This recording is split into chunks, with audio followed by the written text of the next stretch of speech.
આજે ડીસા ખાતે નાઈ સમાજની વાડીમાં નાઈ સમાજ યુવક પ્રગતિ મંડળ દ્વારા આયોજિત નાઈ સમાજના સ્નેહ મિલન સમારોહમાં રક્તદાન કેમ્પ સાથે હૃદયરોગ વિશે ઉપયોગી માર્ગદર્શન સેમિનાર યોજી નાઈ સમાજના યુવાધને નવો રાહ ચીંધ્યો હતો। ડીસા નાઈ સમાજ યુવક પ્રગતિ મંડળ દ્વારા આજે ડીસા ખાતે યોજાયેલ સમાજનો સ્નેહ મિલન સમારોહ સફળતાભેર સંપન્ન થયો હતો।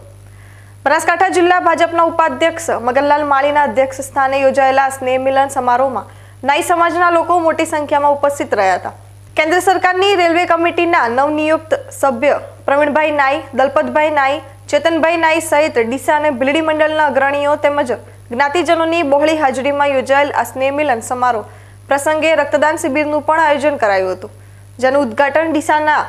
ઈએનટી સર્જન ડોક્ટર મનોજભાઈ અમીન અને ડીસાના જાણીતા હૃદયરોગના નિષ્ણાંત ડોક્ટર રવિન્દ્ર ગેહલોતના હસ્તે કરાયું હતું। આ કાર્યક્રમમાં ડોક્ટર મનોજભાઈ અમીએ રક્તદાન વિશે તેમજ ડીસાના પ્રથમ કાર્ડિયોલોજિસ્ટ અને અત્યાધુનિક સુવિધાઓથી સજ્જ બનાસ હાર્ટ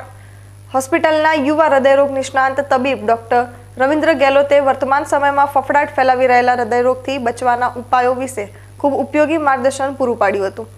આ પ્રસંગે આયોજિત રક્તદાન શિબિરમાં રક્તદાન કરનાર તમામ રક્તદાતાઓને 5 લાખનું અકસ્માત વીમા કવચ પણ અપાયું હતું, તેમજ વર્તમાન સમયમાં વધતી જતી હૃદયરોગની સમસ્યાઓના પગલે હૃદયરોગના હુમલા વખતે આપવામાં આવતી CPRની તાલીમનો લાઈવ ડેમો પણ રજૂ કરાયો હતો।